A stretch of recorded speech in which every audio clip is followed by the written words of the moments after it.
Welcome to the Catalyst Sale Podcast with Mike and Mike. Sales is a thinking process. This podcast will help you learn about what works in sales, how to hone your skills, and increase your success. I'm your host, Jody Maberry, and we've got a real treat for you this week because both Mike Simmons and Mike Connor are here. Hello, Mike and Mike. Hey, Jody. Hey, Jody. You know, last time that I joined, it was a treat as well. It's such a nice thing to be a treat. I'm not called a treat very often. I think Connor's manipulating us with unscheduled positive reinforcement. He just kind of drops in every once in a while and we feel like we count. Well, we've now found that he does it. He stays away for a little while to come back just to get the compliments too. That's probably what it is. I think you hit the nail on the head. I need some, you're right. I need to be in a safe place and getting positive feedback and just quality time with the two of you.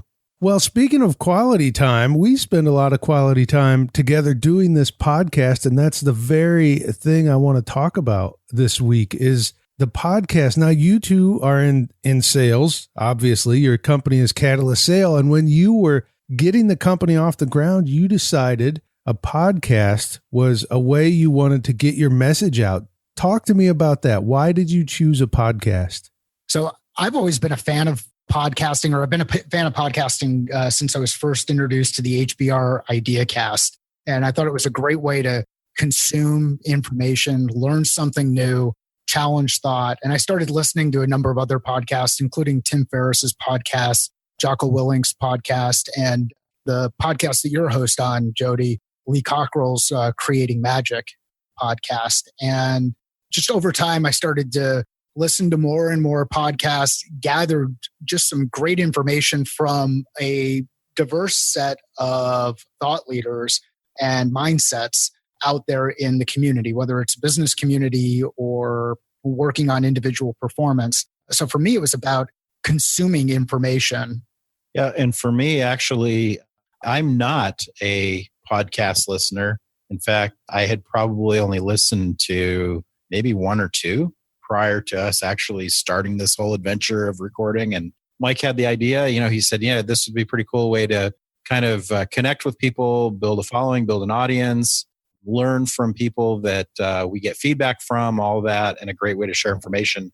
And really, I just looked at it as a way for Mike and I, as we were getting started with the company, as a way to sort of do a brain dump, if you will, in the experiences that we've had, the stories that we've accumulated over several decades.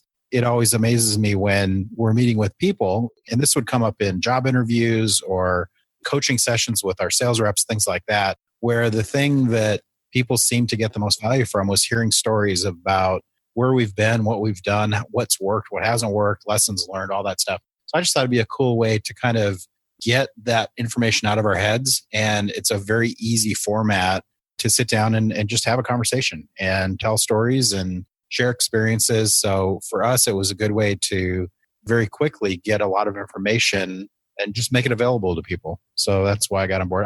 And honestly, I still don't listen to podcasts. I don't even listen to our podcast. Mike hits me up all the time. He's like, have you listened to the podcast? I'm like, no. When I'm driving in the car, I don't want to listen to myself talk. So I don't listen to podcasts quite as much as Mike does. But nevertheless, still see value in doing it. Well, and it's a neat way for us, like just to reinforce the point that Mike made, for us to deliver our voice, to deliver information in our own voice. When you go out and you start blogging, you can use ghostwriters to help with blogging, and the tone is not necessarily the same. It doesn't actually represent the way that you talk or the environment that you interact in. And I think as Mike and I have worked together and we've worked with many of the same team members, part of the feedback that we've gotten is there's a lot of value in hearing that conversation, that back and forth between our 2 points of view or perspective based on experience in certain situations. So this became a great way for us to capture information, consistently get information out in the marketplace, and as Mike said, document.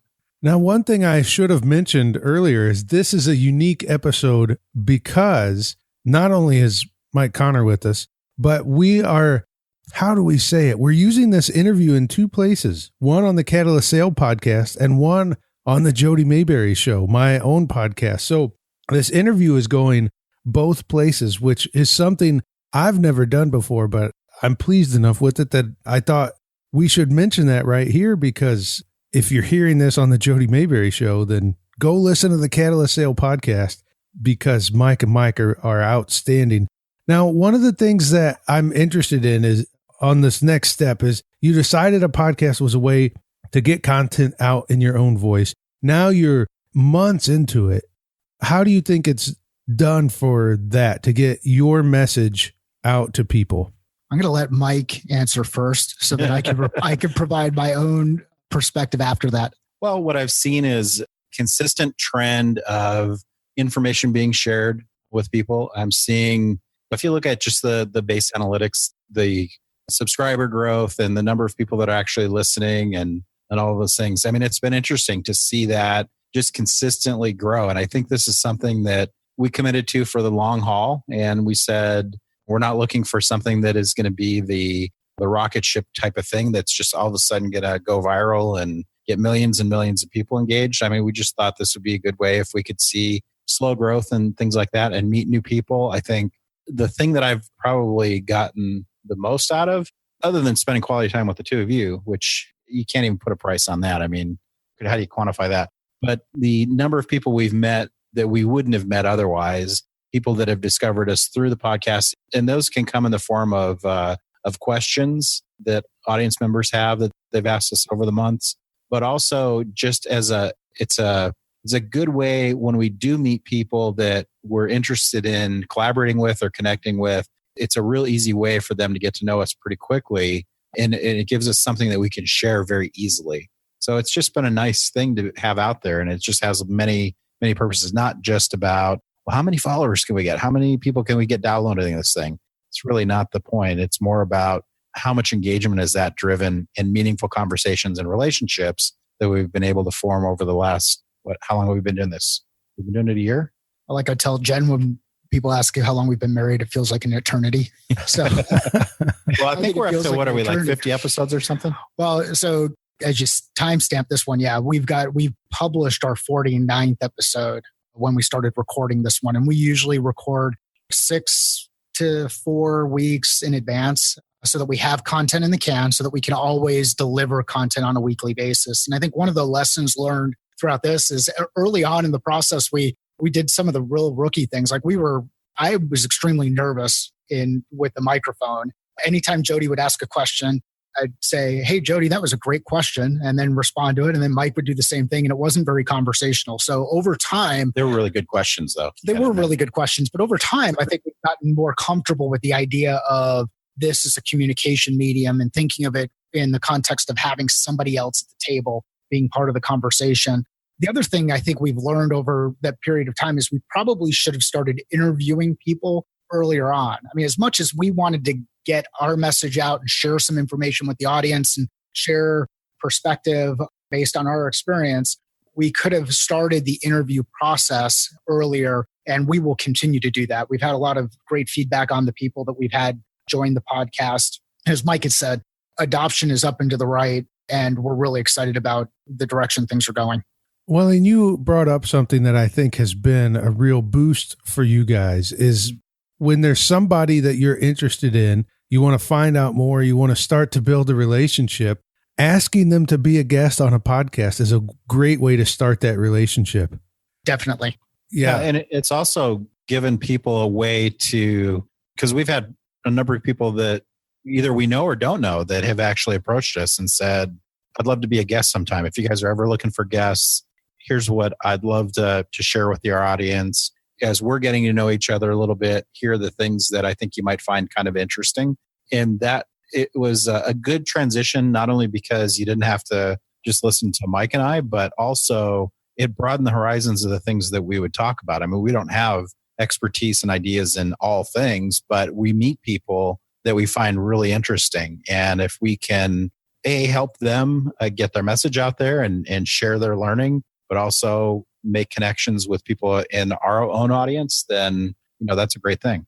One of the questions I want you guys to answer is Catalyst Sale is for sales professionals. It's for founders building a company that has to sell. And we've actually found that now it's gone even further. It's people that aren't sales professionals and even people that aren't founders are tuning into your show because we all sell in one way or another. And people are learning a lot from you that way. But when it comes to sales professionals and founders, if they're thinking, gosh, I tune in every week for Mike and Mike to teach me about sales, I don't want this episode to get lost in that. I want people to understand that this podcast and what you're doing is also part of your sales process. Can you speak to that a little bit? Yeah, it's communication, right? And then what we're talking about many times this is a medium for communication, a way to deliver a message, a way to share information. It's very intimate. I mean, I think at the podcast I listen to, I've got 2 earbuds in my ears. Most of the time I'm walking the dog or I'm working out, but there is direct attention on the message, the information that's being communicated. So if you're a sales professional, if you're running an organization and you're looking for a new way to get your message out to the marketplace, I would consider podcasting. But if you're not a sales professional and you're just looking at better ways to communicate, establish expectations, execute on those expectations, listening to the core concepts that we discuss in this podcast can really help you. I mean, sales is about connecting from my perspective, is about connecting the dots between a problem or challenge that someone is running into and a solution that exists outside in an environment. And whether that solution is a service or a product or something else, it's access to information, it's access to people. Anytime you can help connect those dots, you can help people accomplish the thing that they want to accomplish faster. So I would take away from the information that we share on the podcast new ways for you to set expectations, communicate effectively, communicate with empathy. We had Drew D'Agostino on here talking about Crystal Nose, and their focus is on communicating with empathy, and see how you can apply that into the role that you work through. The last piece that I'd talk about from a sales perspective is sales is also about project management. It's about establishing guideposts, helping people achieve those or go through those guideposts, and then iterating or adjusting if people start to get too far off track or outside of the spectrum, or if there's not the right fit. So as a sales professional, I think you're always looking for ways to improve your level of professionalism. When I go back and think about early career, how did I learn? And we didn't have all of the, and not to date myself here too much, but I mean, you didn't have podcasts. You didn't have the web even to do Google searches and all those things. I mean, you relied on people and you relied on knowledge that people you worked with, customers that you worked with, to share that knowledge, mentors. And it was a slow process, and it also took a lot of time. Now that still hasn't changed. There's still knowledge transfer that happens. It's just there's so many different ways you can learn from people, and to use podcasts as a way to connect with and learn from people in small doses versus spending 10 years building a relationship with them to learn everything it took them 30 years to learn. It's a pretty amazing thing. And I think just from a pure sales perspective, learning how to be a professional salesperson, it does take time. It takes experience, all those good things. But then, as Mike was sort of saying, is a lot of this stuff just kind of transcends into other aspects of your life. I mean, we've even talked about, I think, how at least 2 of the 3 of us would have handled our engagements or our proposals a little bit differently based on certain skills that you would acquire in sales, mainly listening or asking questions. I mean, there's some life skill stuff that can kind of boil out of this adventure as well. So if nothing else, pick up some life skills. Well, and one thing that I like about this show from your end as people who have a sales company is quite often they say people do business with people they know, like, and trust. Well, you've shown up every week for over 50 weeks. Well, people have really gotten to know you and like you and trust you. Well, these are people you haven't even met before, and they already know you. They know that Mike Connor is a hugger and Mike Simmons is not. I mean, just little goofy things like that. I would definitely say that's goofy. and I would say Mike's made a lot of progress on that front. Well, it's goofy and also true. I am still not a hugger. But I would suggest if you see Mike and you maybe see him at a local Scottsdale networking event, or just swing by our office and you want to grab a hug, I'd go in hot. I would say make it happen. And just make sure you have somebody else recording it. Yeah. Give me a heads up that you're coming, because I would like to get it recorded. That would be great. Well, we may have just taken a whole new direction here. We're going to have people lining up at the Catalyst Sale office just to get hugs. Well, I'm just going to drop this right now. I doubt she overheard us, but there was somebody that we're in a glass room and somebody here on the campus just walked by and gave Mike the biggest smile. And I think she was thinking about it. She was thinking, that guy needs a... She probably was. Yep. You could see my face turning red. She had that look. She did. She had that look. Those guys look like huggers. Well, this is my last question for you. We've done this podcast for a while now, and you've mentioned how you've come along through all of this, but is there anything that you've been surprised by with a podcast, or anything you've been delighted by that you didn't think would have happened? Well, Jody, this is kind of a softball. And the delighted piece is that we're in a mode where we just join you, start recording, and then you do some magical stuff on your end, and all of a sudden content shows up in Libsyn and we push it live. So because we can depend on you to take care of that part of the value chain, we're able to focus on the things that generate revenue for Catalyst Sale. Yeah, good. Well, I think that delight goes both ways. Mike and Mike, do you have any final words for us about podcasting as a sales professional? I would say just fit it into your routine. If you can, and I'm not saying, listen to the Catalyst Sale podcast. I'm just saying find people that you find interesting, that you find in your travels as a sales professional. You're probably always in LinkedIn. You're always connecting with people. Find out what podcasts they listen to. Find out what's interesting to people that you sell to, and build a little bit of a repository of some stuff in the wings that you can listen to when you have a minute. And like Mike, he likes to listen to them during workouts, commutes, all that good stuff. Find a time and just make a little time for it. And over time, probably get a lot of value out of just sort of incremental learning. And you've got many opportunities as a sales professional, whether you're in the car driving to client meetings, or you're on an airplane waiting for the plane to take off, or flying from point A to point B. There's an opportunity to listen, and podcasts grow. The community grows through sharing. It's a medium that continues to grow, and we're excited to see the growth that we're having as a result of it. The other thing I would say is, if you're considering a podcast, don't do it because you want to take on some other kind of persona. Be yourself. I mean, that's what you bring to this, is your unique capabilities, your unique personality. So don't try to be somebody else. And then the last piece, identify a partner. Is when you go with somebody else or you go with a friend, you can accomplish much more. That's a good word. That's a good word, because it has worked very well for the two of you to do the show together. It's been a lot of fun, I think, for both of you. It seems like it anyway. And you two can feed off each other and throw out extra knowledge. So it's worked out really well. Jody, I didn't say Mike was a friend. Well, that is now I owe the hug. Yeah. I'm going to go pout. I know how to push his buttons. I'll be getting a hug. I'd say before lunch. Yes. Well, that's probably the perfect place to wrap this up. Well, again, this has been a unique combination interview with the Catalyst Sale Podcast and the Jody Maberry Show. If you like what you hear on the Catalyst Sale Podcast, you can find out more at catalystsale.com. You can find out what Mike and Mike are up to, and you can find every past episode of the Catalyst Sale Podcast. Thanks for a great interview, Mike and Mike, and thank you for listening to the Catalyst Sale Podcast.